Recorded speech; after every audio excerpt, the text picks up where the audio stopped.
Thank you, Your Worship.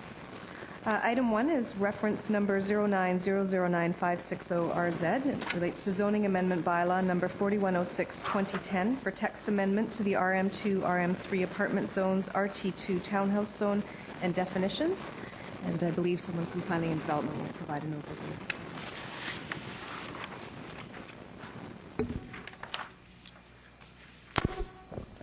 Good evening, Your Worship and Council members. The purpose of staff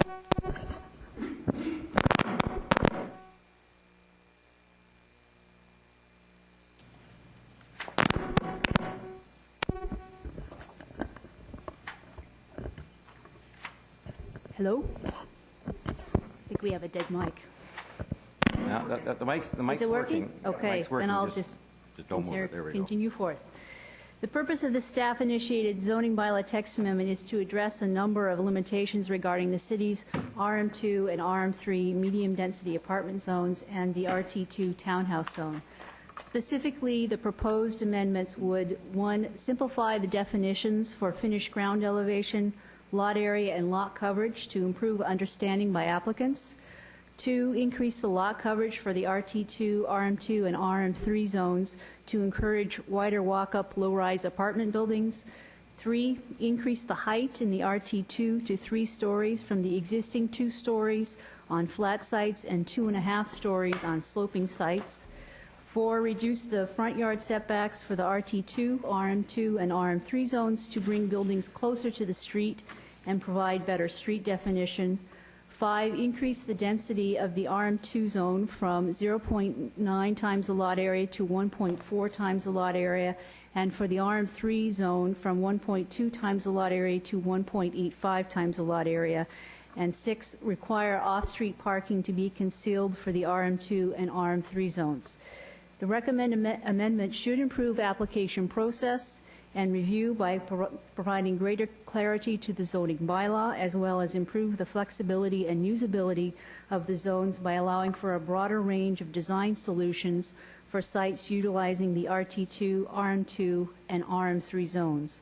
Staff are recommending that Council give second, third, and fourth reading to bylaw number 4106-2010. Thank you.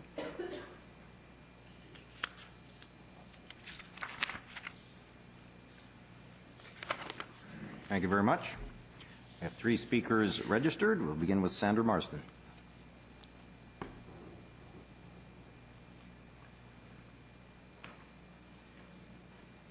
Good evening, Mayor and Councilmen and women. I have a couple of submissions here. Who do I give them to? Just Ms. Lohr.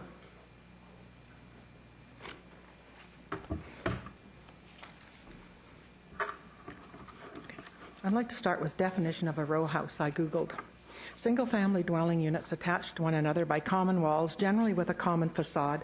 Identical, uniform houses, which are usually found in cities with high density, not in bedroom communities, generally smaller and less luxurious than a townhouse, similar to tenement buildings. Most of them look like low-income government housing. Definition of a townhouse: non-uniform units, a fashionable row house, an upscale row house, a house in town constructed with different features than surrounding joined units, designed to be unique. Townhouse is an overall term, and row house is a subset. I'm very concerned regarding the proposed RT2 townhouse zone amendment in regards to the increased height from 2 stories to 3 stories, and what appears to be a lack of design guidelines in respect to townhouse development on Burke Mountain. The amendment to the current bylaw would affect all of Coquitlam, but I believe in particular could have a negative impact on the expansive ongoing development of Burke Mountain. I sat on city planning committees for both Upper Hyde Creek and Smiling Creek for about 6 years. The OCPs are a vision, but a fairly detailed vision for development.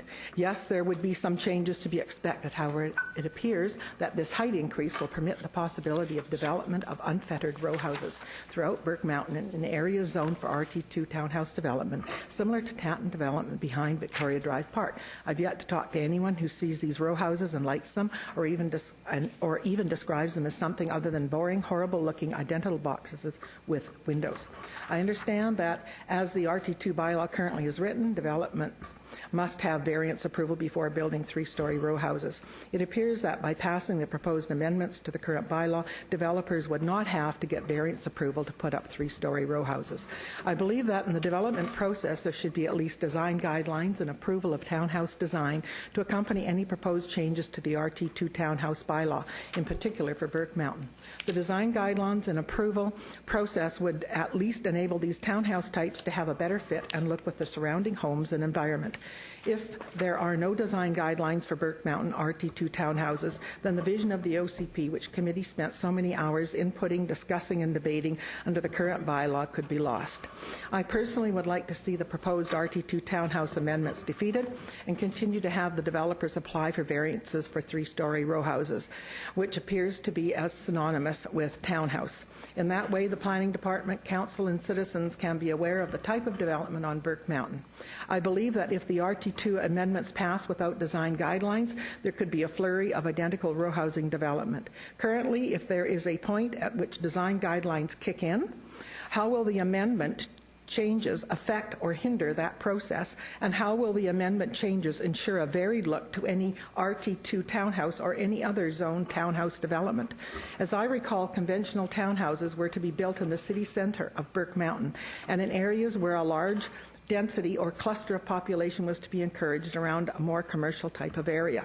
Also, just because the amendments are the norm throughout most of the Lower Mainland should not necessarily guide us in the development of Burke Mountain. Concern has been expressed by one of my neighbours about the proposal to change setbacks at the rear of the property lines backing onto the green space from 25 feet to 10 feet. Excuse me. It was expressed that digging a foundation that close to the property line could damage the shrubbery and trees set aside in environmentally sensitive areas or even within covenant areas. Then at some point the trees within these areas would have to be removed for safety.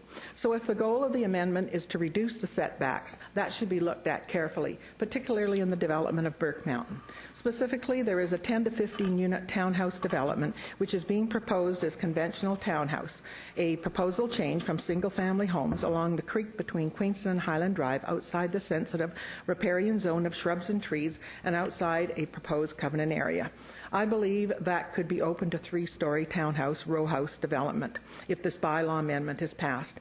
Single family or the other street-oriented townhouse zoning would be, in my opinion, possibly a better fit. Regardless, there needs to be design guidelines for all townhouse type zonings in order to preserve the integrity of the OCP visions, particularly for the Burke Mountain area. Thank you. Thank you very much. Okay, our second speaker is Janet Klopp.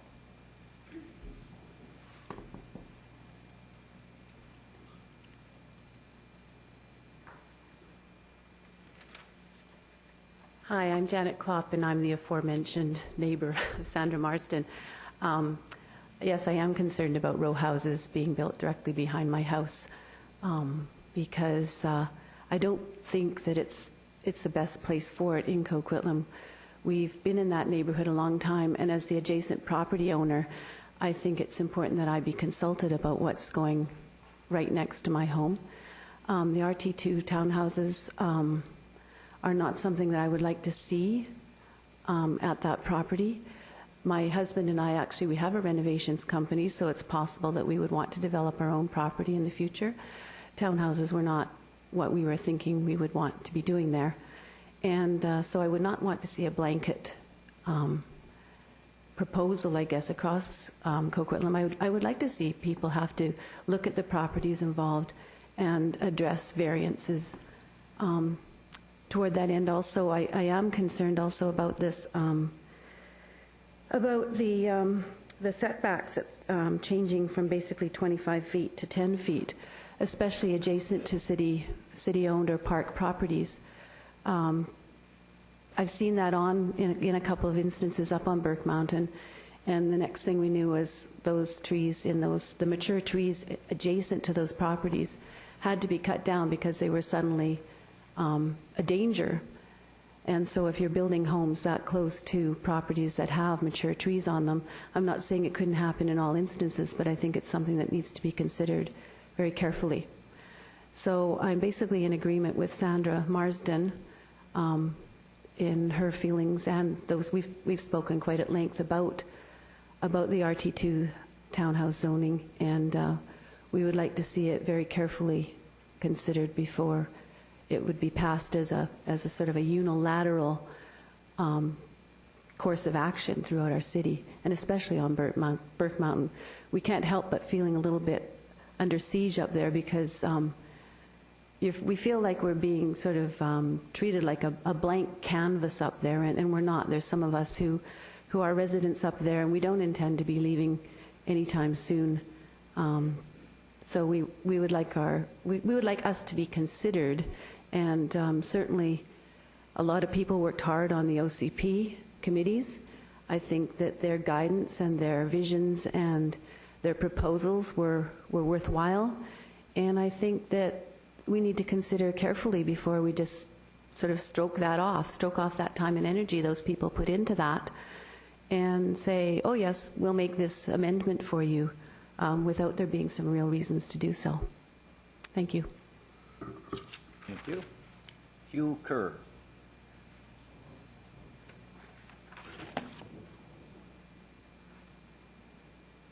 Your Worship and members of Council, my name is Hugh Carr. I'm with Polygon Homes, Vice President Development. And I've come to speak in support of the amendments, in particular the RT2 amendment and the allowance for three-story townhomes. We build a number of three-story townhomes in municipalities across the Lower Mainland, and it's a housing form that we feel affords increase in density, and hence increase in affordability by being able to build narrower structures. I feel that the proposed setback variations would be an improvement in terms of improved street presence for buildings on the street, and so we're in support of these proposed amendments. Thank you. Councillor Asmussen. Just some questions through to staff, please. It was raised about the setback, the rear lot line. That's fairly a short lot line now. Is that the building right up to that line, or is there landscaping areas? Because it does seem fairly limiting in green space in the back of the property. So the lot line, the rear lot line. So can you give me some more clarity? Because I'm sort of leaning to staying with the 25 feet. Can you give me the rationalization why that would need to be reduced, and what's the rationalization behind that? Through your worship, the rationale for reducing the setbacks, not just the rear yard setback, was to provide a greater opportunity for design solutions in terms of opening up the buildable envelope within a particular site.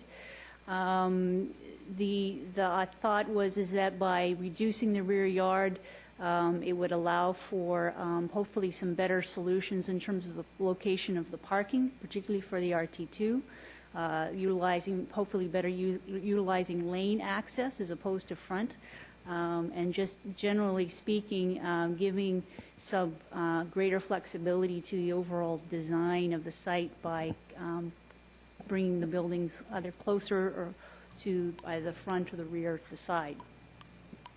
But you are losing green space in that type of design, or are you staying with the same amount of greens?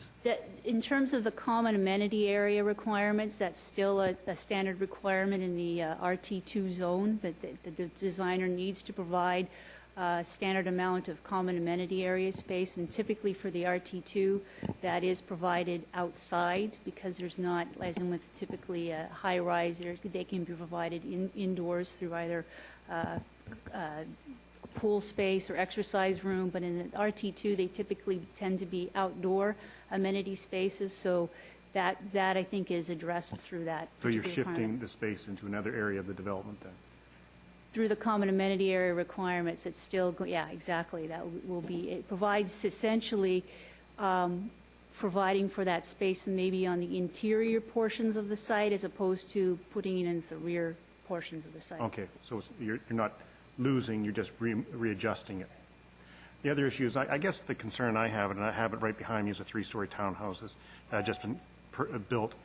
And I do notice the massing of it, and I looked at, you're proposing a 7.6 meter, but I'd like to see that maybe if you could look at bringing that up like to a 10-meter setback, bring it back a bit further. I think trying to reduce a little further out some of that massing because you got the phrase in here, against a single-family OCP. So that would be the one thing I'd like to see adjusted on this.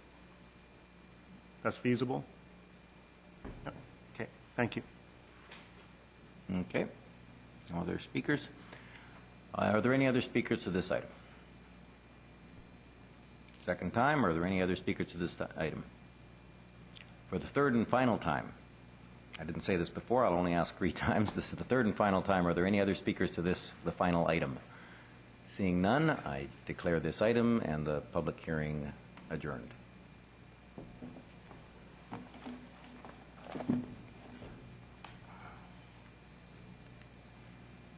Okay, and now we're going to convene a regular meeting of council to consider only one item on the agenda, and that is the item that we just had a public hearing for. Madam Clerk. Thank you, Your Worship. Item 1, bylaw number 4106-2010. The staff recommendation is that council give second, third, fourth, and final readings to City of Coquitlam It's actually, sorry, there's been a mistake on this. It's actually City of Coquitlam Zoning Amendment Bylaw number 4106-2010, not Development Procedures Bylaw. Okay, it is the zoning amendment bylaw. That's the recommendation. Councillor McDonnell, did you have a procedural thing, or is there a motion? Not to make a motion, no, just speak on this. Okay, is there a motion? Moved by Councillor Reamer, seconded by Councillor Sikora. Councillor McDonnell. Thank you. This text amendment is really all about Burke Mountain. And to the people that lived up there, of course, there's going to be shock once development starts, and it doesn't, the mountain and the place where they've lived for a long time isn't going to look the same. However, we've received a huge number of variance requests once the building started up there. But this isn't the vision that the residents and the process that the city went through. We went through, and I wasn't involved with it because it was before my time, but the city went through an extensive amount of consultation and talking to the residents and defining the vision for Burke Mountain. And what we're being asked now really isn't the vision that they had for up there. I believe that these variances that are coming to us should be considered on a case-by-case basis, because we have really deviated from what that vision was up there. We've been adding density, we've been adding limited parking, there's been a lot of changes, adding up height to, now we're being asked to add height to townhouses and row houses, and I'm not opposed to granting variances on a case-by-case basis, but again, like I say, this whole text amendment is, I think, in response to the vast number of applications that we've had up from Burke Mountain. So I'm not going to be able to support this text amendment at this time. I prefer to go through these variances one by one and try and keep to the vision that was first made by the committees that got together and the city that approved it. Our city, when we approved it years ago, I think that we're getting too far away from it, so I won't be supporting this. Thank you. Seeing no other speakers. Oh, Councillor Rasmussen is going to add to himself now. Thank you very much. I've wrestled with this a lot. I look upon this 3-story and I understand some of both sides of this, but it is impacting the height of these things and looking at it, and I don't know if this is going to pass or not, and I'm concerned both ways. I mean, it changes a lot of the things some of the things that we're looking at up on the mountain. And now townhousing was part of the whole thing. It's always been part of the development up there. And I can see sometimes if you have a contained townhouse development, the council passed the issue of a polygon where it's all self-contained, where it's not really impacting. But I think you have to realize the impact. I look at this now, and I've dealt back and forth in this issue a lot of my mind on this issue. And I keep coming back to what I look across is a fairly high massing of buildings. And I just don't see that as being the vision of what we had thought of originally up there. And I was going to move the motion to go from 7.6 to 10 meters, but then I would have to support the amendment as it is. And I just will have to leave that and vote against this, because I think we can do it probably better on a site-by-site variance request, looking at it and how it affects the area, rather than a mass application. So that's where I'm probably going to sit. But I've struggled with this one a lot, and I've read this a lot, and I've listened to some of our neighbors up there a lot and back and forth on this one. And I've really gone back and forth on this one. But I think that's where I'm leaning, is to keep this at a two-story, try to stick to the vision. I was involved in a lot of those meetings. And, some of the other parts about better costs and stuff like that, and it doesn't wash. Thank you. Thank you. Councillor Robinson. Thank you. I too struggle with this one.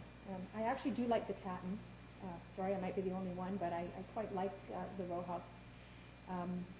And I weighing the challenge between looking at density and that we need to start thinking differently about what does it mean to live in community, and we need to start shifting, and also this idea of affordability. So those are sort of some of the things that really attracted me to this, these changes, these recommendations. I also like bringing the building closer to the street. I think that's also really important. It improves walkability. On the other hand, so that's on the one side. On the other side is what I value is process.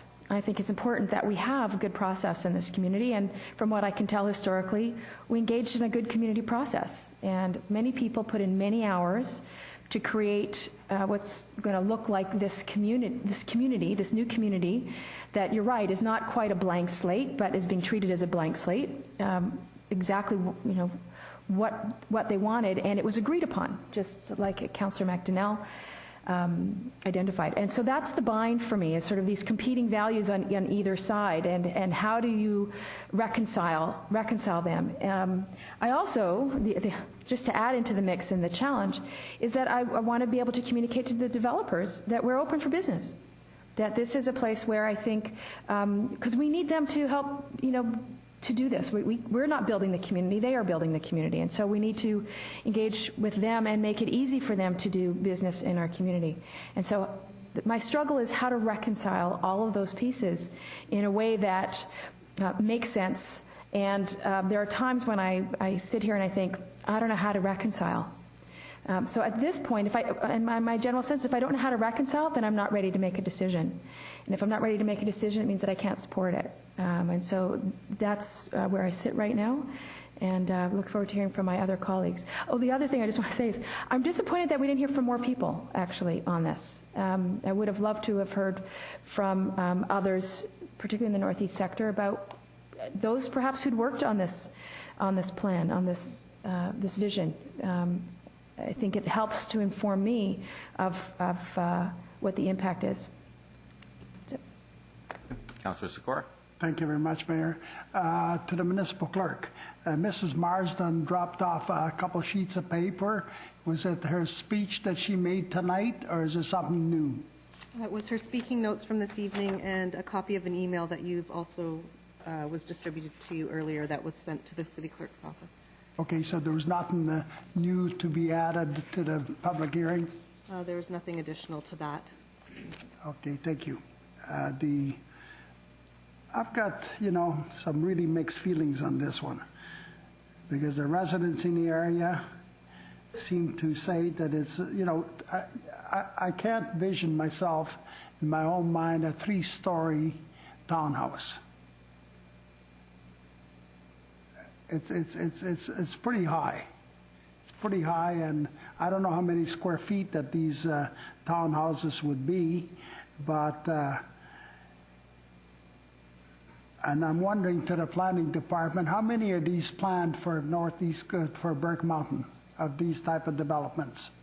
I guess you can't tell me offhand, eh?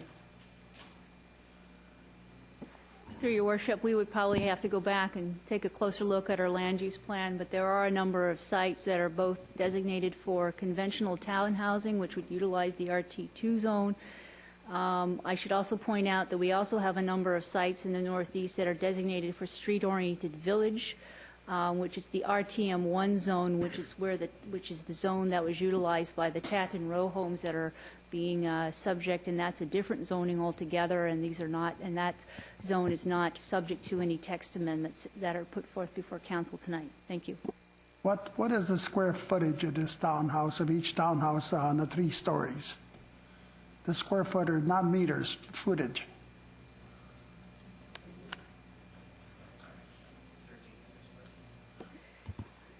Through your worship, I understand that typically the townhouse size range anywhere from 1,300 square feet, probably up to 1,800 square feet. On 3 floors? Typically, yes, on 3 floors. So in other words, some of them would be probably 600 square feet on each level. It could be. Correct. Thank you. Thank you. Councillor Reamer. Well, I too am very torn on this issue. I understand the concern of the residents, and on the other hand, I also see the amount of ease that I would like to be providing those who are developing our community as well. I don't feel I'm ready to make a decision this evening. I would like to go out and get more information about these 3-level townhomes from other municipalities, possibly have staff obtain some further information for us. So it's in that spirit that I would like to make a motion to defer this item. Yeah, there's a motion to defer. Seconded by Councillor Sikora. Any debate on the motion to defer? Seeing none, all in favor of deferral? Opposed? Councillor McDonnell and Councillor Asmunsen are opposed. The motion to defer carries. This item is deferred pending further discussion, and it will come back to us. Okay. Thank you very much. Motion to adjourn. Moved by Councillor Lynch, second by Councillor Asmunsen to adjourn. All in favor?